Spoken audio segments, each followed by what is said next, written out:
di Desember 2020 ada beberapa kasus besar.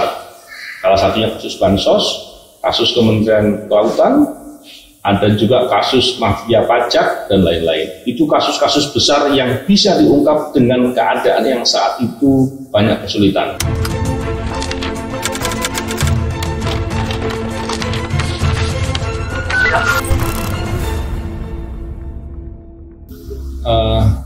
Terkait dengan pelemahan KPK, memang ini suatu tahapan yang luar biasa. Saya mau katakan koruptor itu memang telah bersabar sekian lama untuk menunggu masa di mana waktu yang tepat untuk melakukan pelemahan, bahkan mematikan semangat pemberantasan korupsi. Ini yang saya melihat dan saya ingin bagikan kepada orang banyak agar kita tahu apa sih sebenarnya yang terjadi. Coba diperhatikan, di sekitar tahun 2014 itu KPK sedang pada posisi yang baik. Saya melihat waktu itu KPK sudah mulai masuk kepada isu sumber daya alam. Isu sumber daya alam itu adalah isu korupsi yang paling besar mendapatkan uang yang dilakukan oleh koruptor. Tentunya kita lihat akibat dari masalah isu korupsi di sumber daya alam, berapa banyak kerusakan lingkungan yang terjadi di Indonesia, dan itu adalah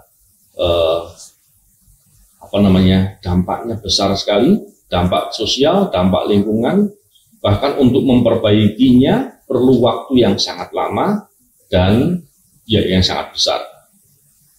Ketika KPK mulai masuk terkait dengan isu terkait dengan sumber daya alam ini, memang disitulah hantaman dan serangan kepada KPK jauh meningkat, dan pelan-pelan itu kemudian terjadi upaya-upaya pelemahan terhadap KPK yang dilakukan dengan sangat sistematis. Memang kita tahu bahwa upaya untuk menyerang balik kepada KPK selalu gagal karena dukungan publik yang begitu luar biasa. Sangat masuk akal ketika KPK benar-benar mau peduli dengan kepentingan masyarakat, kepentingan negara yang namanya korupsi, yang itu nggak boleh dibiarkan.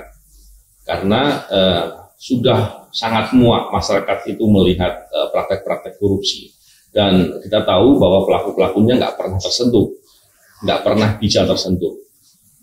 Ketika KPK hadir dengan isu untuk berantas korupsi yang bisa luar biasa, bahkan di level-level yang tinggi bisa dijangkau, ini tentu suatu hal yang luar biasa. Tapi yang terjadi adalah pelan-pelan upaya dukungan masyarakat ini dijauhkan dari KPK. Yang tadinya setiap ada upaya pelemahan kepada KPK, masyarakat berbondong-bondong untuk memberikan dukungan. Tentu pelemahan itu selalu kandas dan gagal. Belakangan kemudian isu yang pertama kali dimunculkan adalah isu bahwa di KPK ada kelompok-kelompok radikal. Ini yang luar biasa. Saya tidak tahu apakah untuk memilih isu itu koruptor sebelumnya melakukan riset terlebih dahulu, saya nggak ngerti. Tapi ternyata pemilihan isu itu sangat bagus dilakukan, benar-benar efektif, karena bisa kemudian memecah dukungan dan membuat persepsi di publik yang luar biasa. Awalnya saya dan kawan-kawan di KPK tidak pernah mau terjebak dengan pembicaraan terkait dengan hal itu, karena jelas itu pembohongan, itu fitnah dan jauh dari fakta. Bayangkan ketika disebut isu radikal, Taliban atau apapun itu, seolah-olah hanya satu di KPK hanya orang Muslim saja yang bekerja, padahal tidak begitu. Di KPK banyak suku, bahkan etnis. Bahkan kalau dari sisi agama, dari agama apapun ada di KPK. Dan kami bekerja dengan semangat dan kesungguhan. Memang ketika memberantas korupsi, kita tahu resikonya adalah kita akan diserang balik, dan orang-orang yang menyerang adalah orang-orang yang punya kekuasaan, punya kekayaan, sumber daya ekonomi, dan ketika serangan dilakukan pasti dampaknya luar biasa. Ketika kami bekerja dengan risiko sebesar itu, sangat wajar kemudian banyak di antara kami memilih untuk benar-benar mencari perlindungan yang terbaik, yaitu dari Tuhan, dari Allah Subhanahu wa Ta'ala. Maka kami selalu memperbaiki bagaimana ibadah, bagaimana komunikasi dan berdoa dan lain-lain dengan Tuhan, dengan Allah Subhanahu wa Ta'ala. Dan itu dilakukan bukan hanya oleh kawan-kawan yang beragama Muslim, beragama Islam, tapi juga yang beragama lain. Di KPK bahkan ada kegiatan agama, baik itu diselenggarakan oleh yang beragama Islam, ada okumene yang dilakukan oleh agama Kristen dan Protestan, dan juga yang lain juga melakukan hal itu.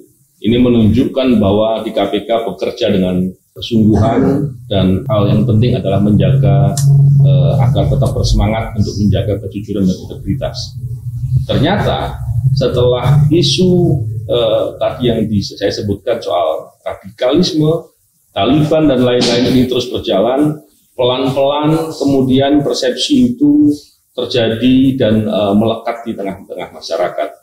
Akibatnya kita tahu 2017 kemudian dicoba dengan adanya fitnah, seolah-olah di KPK ada proses yang tidak benar, ada penyadapan yang bermasalah, dan lain-lain. Padahal proses di KPK sangat prudent. Di KPK, setiap proses-proses terkait dengan penindakan, itu check and balance-nya begitu kuat. Karena di KPK tidak hanya pegawai tetap, tapi ada pegawai negeri yang dipekerjakan. Ada dari Kejaksaan, dari Polri, dari Kementerian Keuangan, dan dari tempat lain, dari BPK, BPKP, dan banyak tempat lain lagi. Sehingga pengawasan secara internal, kalau istilah auditnya, lingkungan pengendalian, itu begitu kuat. Dan ini yang menjadi kekuatan di KPK, karena bekerja dengan egaliter, dan bekerja dengan benar-benar menjunjung tinggi prinsip kejujuran dan integritas. Ini hal yang luar biasa. Dan kemudian terus berjalan hingga pada sekitar tahun 2019, kemudian ada perubahan Undang-Undang KPK. Perubahan ini tentu membuat banyak orang kemudian merasa bahwa ini suatu tahap akhir bagi KPK untuk bisa bekerja benar. Bayangkan ketika lembaga yang sudah bekerja dengan baik, yang sudah betul-betul menjaga nilai-nilai anti korupsi, menjaga lingkungan pengendalian agar bisa saling check and balance yang kuat, dan betul-betul bekerja dengan menjadi percontohan bukan cuma di tingkat nasional maupun di internasional. Banyak lembaga-lembaga anti korupsi lain belajar ke KPK, tapi ternyata itu semua diubah, dan kemudian tahapan-tahapan dilakukan. Awalnya tahapan terkait dengan peralihan pegawai KPK menjadi ASN ini menjadi pertentangan, dan saya termasuk yang memberikan banyak hal yang menyayangkan hal itu. Karena untuk bisa memberantas korupsi yang efektif butuh independensi, butuh dijauhkan dari intervensi. Tapi yang terjadi dengan adanya ASN, hal itu menjadi problematika. Tapi kemudian saya dan kawan-kawan mencoba untuk bisa berdamai dengan keadaan itu. Kami terus bekerja dan melakukan hal-hal dengan keterbatasan yang ada, dengan kesulitan yang semakin tinggi. Kami terus bersabar untuk melakukan itu. Karena memberantas korupsi adalah hal penting, dan itu menjadi kepentingan kita semua. Kita terus harus menjaga ketahanan stamina untuk mau terus berjuang memberantas korupsi. Kalau koruptornya bersabar dan tidak lelah, kita juga harus melakukan hal itu. Hingga kemudian di Januari 2020 ada kasus yang bisa diungkap. Kita tahu di sana ada beberapa orang yang kemudian harusnya bisa dijerat dan belum bisa sampai sekarang, bahkan ada yang melarikan diri. Itu salah satu kasus, dan terus berjalan. Di Desember 2020 ada beberapa kasus besar. Salah satunya kasus Bansos, kasus Kementerian Kelautan, ada juga kasus mafia pajak, dan lain-lain. Itu kasus-kasus besar yang bisa diungkap dengan keadaan yang saat itu banyak kesulitan. Siapa yang menangani adalah kami-kami inilah yang kemudian dituduh macam-macam itu. Tapi kami benar-benar bekerja untuk kepentingan negara, dan ingin berkontribusi sebesar-besarnya yang bisa kita lakukan. Ternyata ketika hal itu terjadi, saya ingin menggambarkan tentang bagaimana penyingkiran yang dilakukan oleh, saya yakin ya, di belakang itu ada oknum-oknum dan ada koruptor-koruptor yang berkolaborasi.